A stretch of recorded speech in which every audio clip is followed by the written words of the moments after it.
विमाननगर निवासी भूषित शर्मा अपने दोस्तों के साथ 5 जुलाई को कार से लोनावाला जा रहे थे।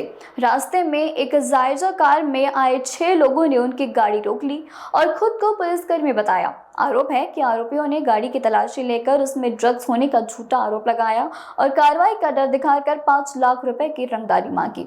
इसके बाद पर्यटकों को पैसे निकालने के लिए तेलंगाना के एक एटीएम तक भी ले जाया गया।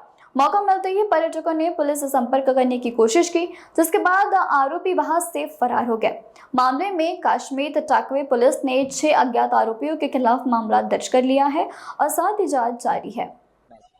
नाही काय आहे की मला एका माझ्या ओळखीच्या माणसाचा फोन आला आणि त्याने सांगितलं की त्यांचे एक मित्र आणि त्यांची बायको पुण्याला आलेली आहे आणि ते फिरायला आपल्या 2 मित्रांसोबत टोटल 4 लोक होते, ते लोणावळ्याला चालले होते पुण्याहून। तर कामशेट जवळ त्यांना पोलिसांनी थांबवले आणि पोलिसांनी थांबवल्यानंतर ते चेकिंग करायचे आहे गाडीची। तर ते दुबईहून आलेले होते, त्यांच्या हातात एक इम्पोर्टेड सिगरेट होती। तर ते सिगरेट बघून त्यांनी सांगितलं की नाही आपल्याला पोलीस स्टेशनला जायचं आहे, पोलीस स्टेशनला तुम्ही जा।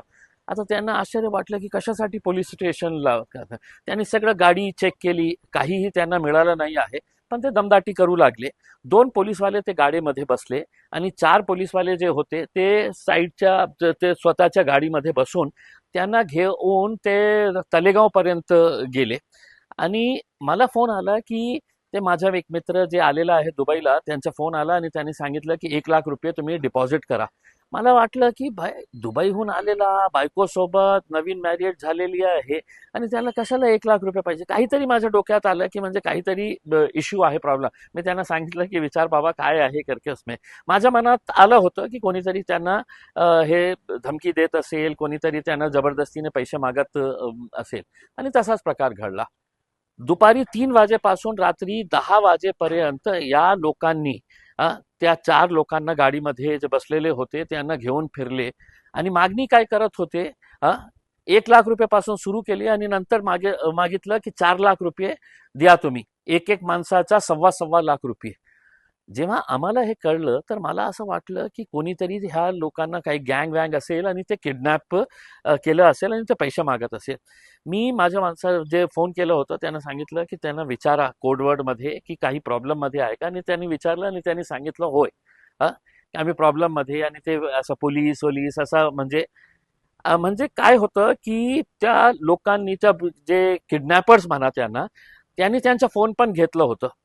मग एका माणसाकडे ते स्मार्ट वॉच होती आणि त्या स्मार्ट वॉच वरून ते हे सगळं मेसेजेस पाठवू लागला आणि त्याच्यामध्ये आम्हाला काही कळालं नाही की काय आहे। आम्ही त्यांना विचारलं की गाडीचा नंबर काय आहे, की त्यांना माहित नाही होतं।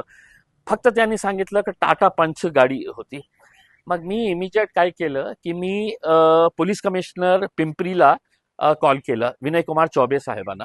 आणि मी धन्यवाद देतो पिंपरी पोलीस स्टेशनचे सगळे जे पोलीस ऑफिसर्स आहे, त्याच्यामध्ये 3 DCPs आहे, एक श्वेता खेडकर मॅडम आहे, DCP रोहिदास पवार साहेब आहे, संदीप आटोले साहेब आहे आणि विनय कुमार चौबे साहेब। संडेचा दिवस होता, ते सगळे लोक कामाला लागले आणि रात्री 12 वाजता मला DCP श्वेता खेडकर मॅडमचा फोन आला आणि तिने सांगितलं की ते कार आम्हाला ट्रॅक झालेली आहे आणि ते चाकणच्या जवळ कुठेतरी आहे, त्यांना सांगा की थांबा तिथे, पोलीस स्टेशनला तुम्ही पोचा, आम्ही सगळे तिथे पोचत आहे करके। त्यांनाही असं वाटत होतं आणि आम्हालाही असं वाटत होतं की काही गँग्स आहे की ज्यांनी ह्यांना किडनॅप केले। थोड्या वेळानंतर आम्हाला मेसेज आला, ज्यांना किडनॅप करण्यात आले होते ते दुबईच्या माणसाचा की नाही आम्हाला सोडण्यात आलेले आहे। आता मी त्यांना सगळं विचारलं की काय झालं होतं। आपल्याला आश्चर्य वाटेल, ज्यांना आपण गँग समजत होते ते पोलीसवाले होते आणि पोलीसवाले त्यांच्याकडून हे खंडणी वसूल करत होते। त्यांना कळालं की दुबईहून आलेला आहे, फिरायला चाललेले आहे आणि इम्पोर्टेड सिगरेट त्यांच्या हातामध्ये आहे, तर इतके पैसे। आता मी त्याची सविस्तर त्यांना FIR रजिस्टर करण्यास सांगितलं होतं. ते FIR रजिस्टर करण्यात आलेली आहे. आता थोड्या वेळापूर्वी मला पुण्याचे जे ग्रामीणचे SP आहे गिल साहेब त्यांचाही फोन आला होता आणि त्यांनी सांगितलं की आम्ही कोणत्याही परिस्थितीमध्ये त्यांना सोडणार नाही आहे करके, कारण हे लोकांनी पोलिसांचं नाव कशा बदनाम होते, कशा प्रकारचे हे खंडणी वसूल करण्यासाठी वर्दी घातलेले आहे का करके.